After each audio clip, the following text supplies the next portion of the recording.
Hey guys, what's up? This is Jagdish. How are you doing all? Today we're gonna talk about what is stack memory and heap memory and classification of programming languages. Before talking about stack and heap memory, we'll discuss about how programming languages has been classified. This topic starts from here. Let me zoom in a bit so that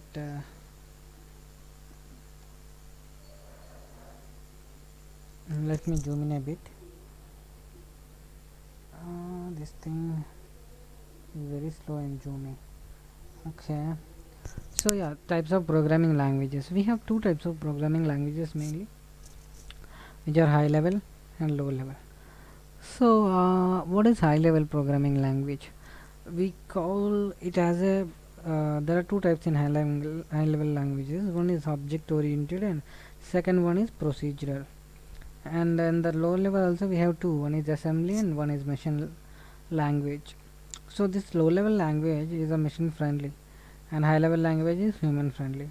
I mean, this is supposed to be reverse. I mean, high level should be low because uh, humans are able to understand, and machine we can't understand. This should be high level language for us.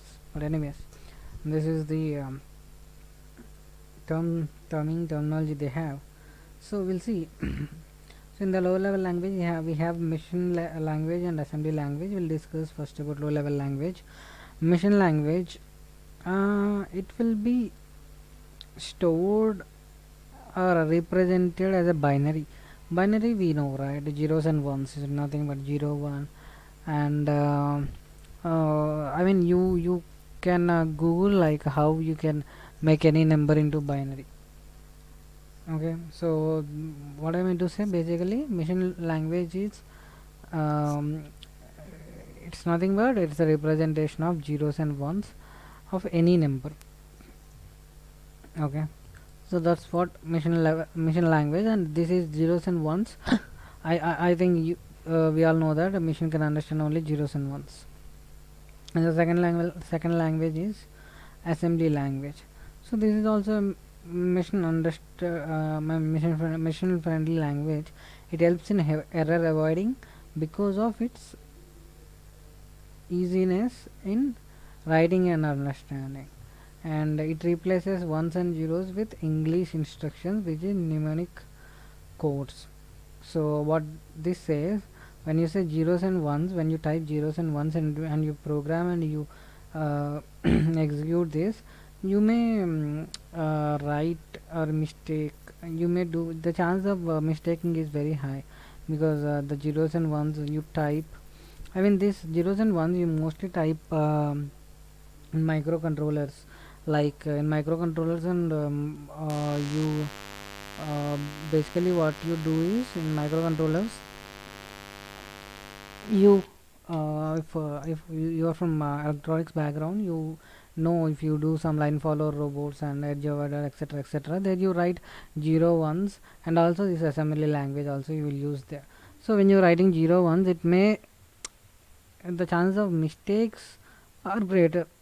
And but if you write like this, move a comma a, jump l comma 20, these all this is assembly language, the chances of happening a mistake is kind of low.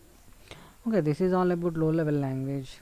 And the high level language examples are C hash, I mean, I sorry, I mostly call it as a C hash. It's C sharp, Java, Python. So again we have the classification in this high level language: procedural and object oriented. So what is procedure? Procedure is written as a sequence of steps. Like for example, if you for example if you uh, want to write an algorithm or a program in a procedural language to make a juice. So how you write, we so how you start writing a procedural basis. For example, if you want to make an apple juice, the steps will be like: we bring apple, we wash apple, cut the apple, put it in the juicer, add some sugar or honey, and pour it in a glass. Your program is ready. I mean, I'm just taking a generic example. In object oriented language, you don't need to write this in a steps wise. So how that happens? I mean, without writing in a steps wise, because we'll see down. So in the procedural language, it happens as a top-down approach, from top to down. And object-oriented, uh, in object-oriented based languages, it will be bottom-up approach. And data is not secure in the procedural language. And data is secure in the object-oriented language. So code is interdependent. So it depends on the. I mean, since you are writing in a steps, so the above line, the below line might depend on the above line. It's clear. The code is secure here. And the code is not interdependent. The chances may there, may not be there. And the code is modular here and easy to reuse. In the procedural reusing the code is difficult. And I'm saying like how can you write without creating a sequence of steps in the object oriented language, because if you're writing, for example, we have the concept called functions in Python. Functions are nothing but again taking the example of making an apple juice. So in making an apple juice, apart from the apple, putting in the washing the fruit, cutting it, putting in the jar, these are common. For this, what I do, I write a function, these steps. So whenever I call, I'm talking in a both out of programming language and programming. So if I have a orange fruit tomorrow, and if I want to tell the making of juice, then how you tell it? The same way, right? Cutting it, putting it there, adding the sugar. So the whatever the standard procedure is there, I'm just using that as a storing and using that as a template. The template we call in Python is nothing but functions. So that's how object oriented language is. That's how your code is secure, because you are not writing the whole thing in a single place, right? You're creating functions and you are execute the code will be executed whenever the function is called. Okay, I will not discuss compiler and interpreter in the today's class. I mean today's section. We'll discuss what is heap memory and stack memory. I hope the below program classification is very clear. Ping me if you have any doubts as well. And the stack memory. So so whenever you write a code and whenever you execute it, whatever the code you have written, it will be stored in two places. That two places are called stack memory and heap memory, and we will discuss how this will be stored in a stack and heap memory. Okay, so methods are executed in stack memory. Objects methods are not executed in heap memory. That is what first point here. So by default the program begins execution from main method in stack. Okay, I mean main method is nothing but the basic or the starting code. So second point is references are created in stack memory, objects are created in heap memory. What this does mean? First of all, what is reference and what is object? Python is object oriented language. I mean objects, everything deals with objects in Python. So here when you say y equals to 5 in Python, y is reference and 5 is an object. So what does this tell you? Tells us is y is stored in stack and 5 is stored in heap, and this y points to this 5 points to y. So the concept is simple. We'll look at more in the example. So I have this code y equals to 5, z equals to, I was talking about the functions, right? Yeah, here is what f1 of y, we are putting this f or substituting this y value in the f1 function. So what is f1? So we have written the function. This def is a keyword to define the function. Definition of f1 into x. So we are defining a function f1 and we are passing a parameter to this is x. And what is the motive of this function? It is to add 4 to this particular x. And so what happens here is when you run this program y equals to 5, y will be created in a stack and heap will be created in I mean 5 will be created in heap. See, y is pointing to 5 and 5 is pointing to y. So what happens in the when z equals to f1 of y, what happens here? So the x will be mm, okay, x will be passed f of x equals to x plus 4. Okay guys, this is actually supposed to be y, not x. I'm very sorry. So y equals to y plus 4. I think here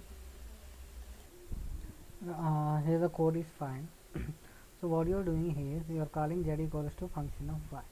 So whatever the y you are substituting here, it will pass to x here.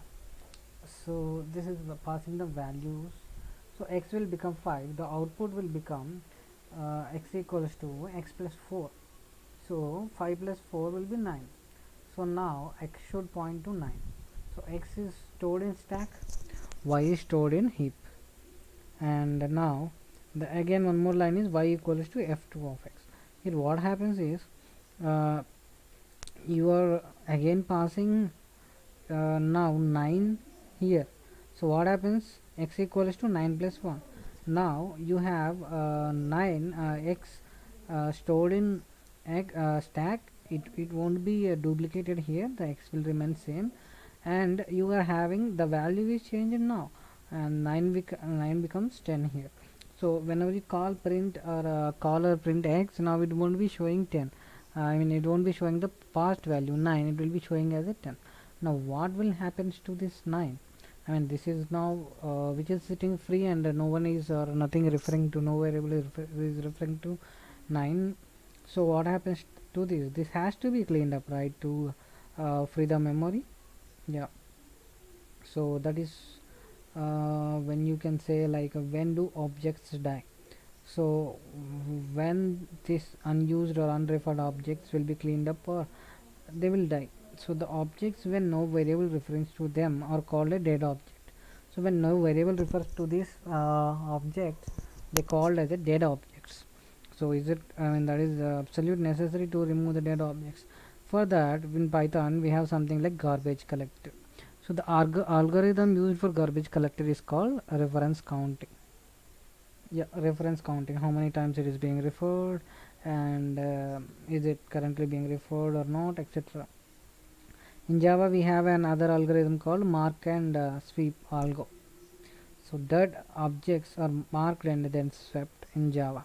So when dead objects are removed, there is optimal memory utilization, as we discussed, and this process happens periodically, and that is why the execution will be slowed down, because this happens periodically. This will checks what is the unused object, and it will remove. So the program execution will be slowed due to frequent poking of garbage collector involving a garbage collector, but this is an effective way of handling the memory. Yeah, that's it about today's section, guys. Hope you enjoyed this and you got some knowledge from this. Thank you so much for watching and have a good day. See you in the next video. Bye bye.